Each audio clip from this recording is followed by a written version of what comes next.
What it do, what it do. Welcome back to another episode of Straight Facts with your boy Feast. Be sure to like, share, and subscribe to the channel for those who are new, and be sure to turn on your bell notifications so you guys get the latest updates here on Straight Facts. This topic here, man, it's a touchy one.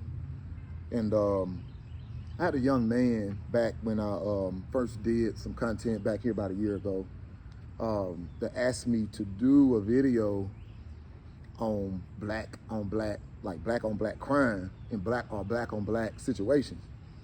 And when I first started,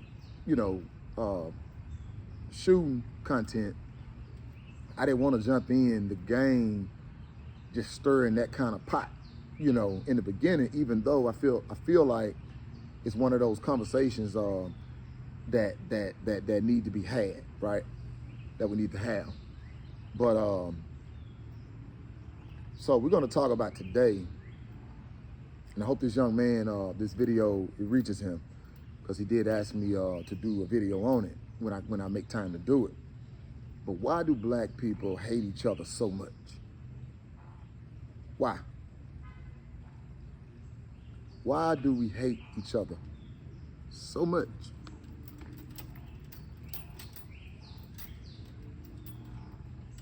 I always wondered that, man. And it's a lot of layers to this, and we can't get it in within in a 10-minute video. May have to do a part 2 or whatever. But why do black people hate each other so much?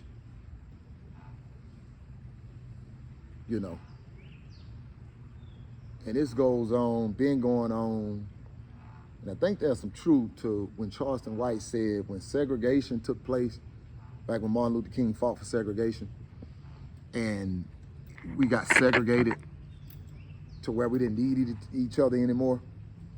We could go outside of our race to do other things. I think that it started there, because before then, black people really needed each other. You know what I mean? It was different. And as time went on, and especially today, we can fast forward to today's time, look at what happened to the family reunions, the barbecues at the park, these things that really brought us together. Some people, man, if you don't have like a close-knit family, some people don't even talk to their family on a regular, or see their family on a regular. I know I go years at a time with that being the case, right? That's just family side of it. And then I've noticed in my lifetime how the killings done picked up, the domestic violence done picked up. You really get to see an assault or a drive-by or something carried out just on YouTube or on any platform. We get to see it happen on how it's done. So it's nothing for a young man to pick a gun up and say, I hate him, and go kill him. Because now we get to see how it actually works, right? Then you got the other part of it, when one make it, when one come up and make a little something or have a little something more than the other person. Then we got that layer of it, right? They call it the crab in the bucket effect. I've been hearing that growing up all my life. Because the older you get, the more you go through life paying attention, and you start experiencing different things, that's when this stuff started to make sense to you. So a person that's young wouldn't pretty much understand this. But once you go through life and you get treated certain ways by certain people and certain things, that's when you know this stuff is real. That's the only way you can really understand it, is go through a real life experience of what I'm talking about. So follow me here. Then, when you're on the rise to become whatever it is, something big on your job, you about to get a big new house, or just a new house, or just a new situation. I'm gonna say it that way, right? All of these things you're getting rooted for when you're in the process. Going to college, man, oh man, nephew, oh man, auntie, oh man, niece, keep going. Oh man, my boy, man, you're doing good, man. As soon as you get there, and accomplish whatever it is you set out to accomplish, the same thing they were cheering for is what they hating on you for today. You know, street niggas, you can relate. You put a car together. You know, I'm a car guy. Been putting cars together all my life. They're cheering for you when you're putting it together. The minute that car hit the street, you know what I'm saying? You done wet your paint up. You got the right wheels on it. And you come through the city, man, them niggas hating on you, man.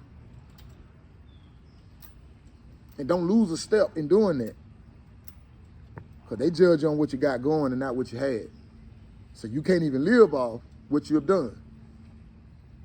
But when you shining and doing your thing, it makes the hate even rise even higher. Because for some reason,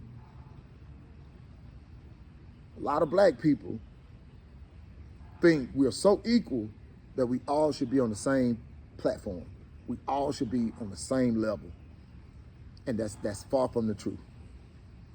Everybody put a different fat on their brain in life in terms of what you go to be in life, what you do for a living, whether you went to college, whether you went to medical school, whether you know what I'm saying, a street nigga, trap boy, you know, whatever.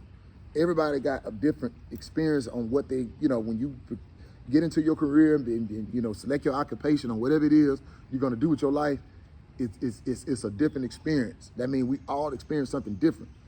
And at that point, to be honest with you, we all see something different. So there's no way you and I can be the same. You know what I'm saying? If me personally, like I put myself through 8 years of college, whether I use my degrees or not, you know, with a master's. You didn't even want to finish high school. So we supposed to be the same, you know, in terms of what I've learned in getting my education, or in terms of what kind of job I'm able to get, which you know some of that's capped too. You know, so I'm not gonna just sit here and hype all that up. But you get the point, what I'm saying.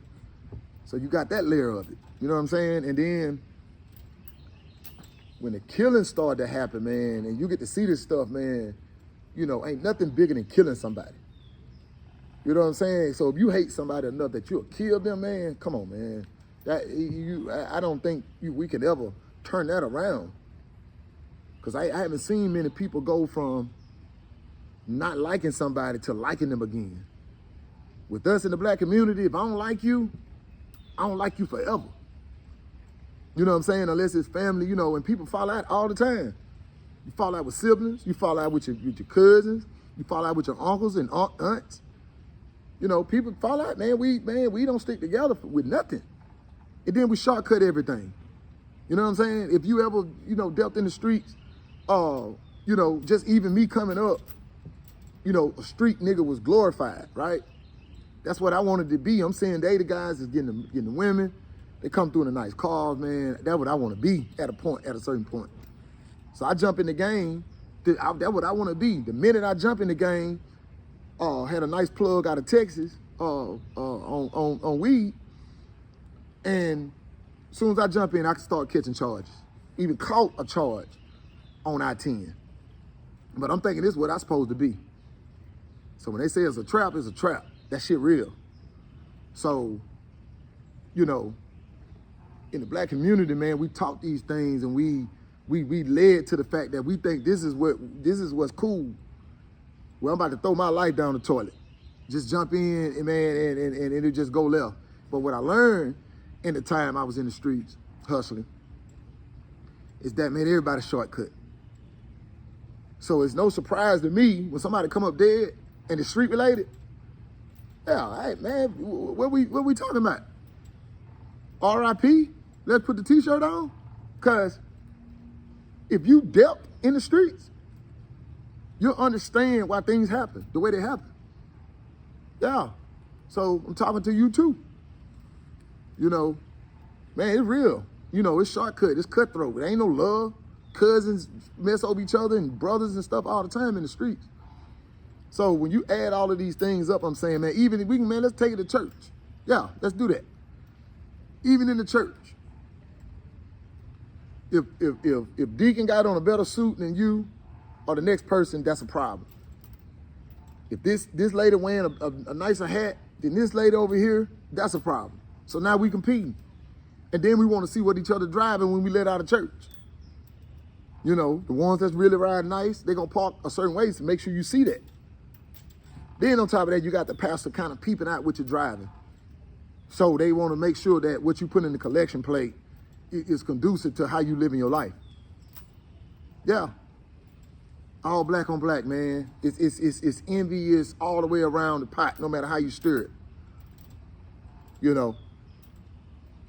So, like I said, there's layers to this thing. That's just me getting warmed up on the thought. You know. I'm gonna shoot another part to it. You know, because I don't want to get it all and don't think I can get my point across in one video. Don't want to bore you guys on that subject. But I definitely wanted to touch on that for my young man that wanted me to touch on that, man. We hate each other, man.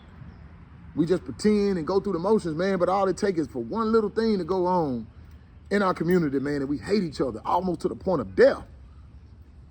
So, you know, look at how much women are fighting now. You know what I'm saying? Every time I turn my social media on, bro, women are fighting. Black women fighting. Boots on the ground concerts and stuff, man. They fighting, competing with each other, man. And I don't think it's gonna stop no time soon. You know? Community, neighbors compete with neighbors. It's man. Would you guys let me know what you think?